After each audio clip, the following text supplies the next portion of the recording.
Russian activist Leonid Razvozhayev was sentenced to 4.5 years in prison in 2012 for organizing mass riots. The charges against him were based on the anti-war film called Anatomy of Protest, which was shown shortly after the dispersal of protests on Bolotnaya Square. Razvozhayev was kidnapped in Kiev right in front of the UN Refugee Agency. The activist, who was wanted in Russia, never managed to get political asylum in Ukraine.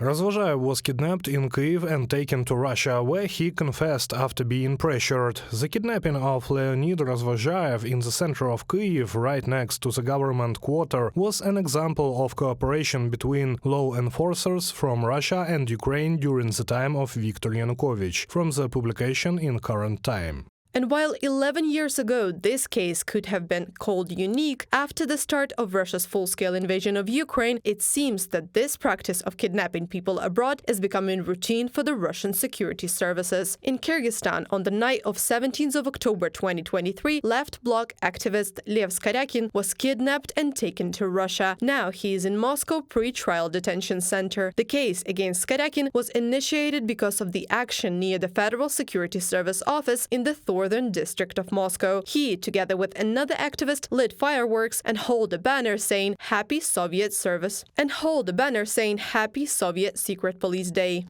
Since the summer of 2022, Skoryakin had been living in Bishkek, where he had requested political asylum from the authorities. On the night of October 17th, 10 people arrived at the hostel where Skoryakin was living and identified themselves as criminal investigation officers. They put the activist in a car and took him to an unknown destination. 2 weeks after his disappearance, his lawyer found him in Moscow's Butyrka prison. In Russia, Skoryakin faces up to 7 years in prison under the article on hooliganism, from the publication in Current Time. Rafael Shepelev, a member of Art Podgotovka movement, took part in street actions in Yekaterinburg in support of Alexei Navalny. He left to Georgia in 2021 and took part in anti-war riots in Tbilisi. And on 12th of October 2023, he left home and disappeared. Georgian police says that Shepelev allegedly took a taxi to the border with Skhinvali region, and Russian border guards took him to the territory of South Ossetia, controlled by Russia.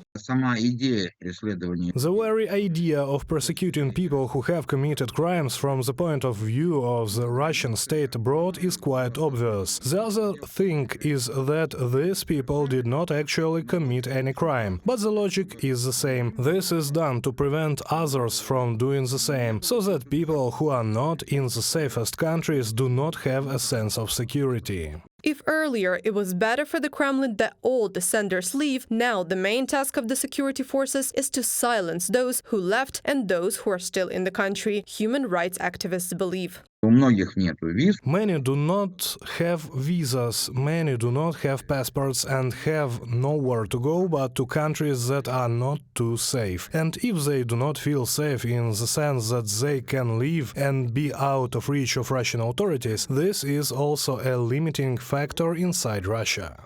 According to the Memorial Human Rights Project, there are at least 600 political prisoners in Russia, while journalists from the OVD Infomedia Project report about 1,000 Russian citizens who are being prosecuted by the regime for political reasons. Reported by Anastasia Tarnavska, Yulia Granovska, UATV News.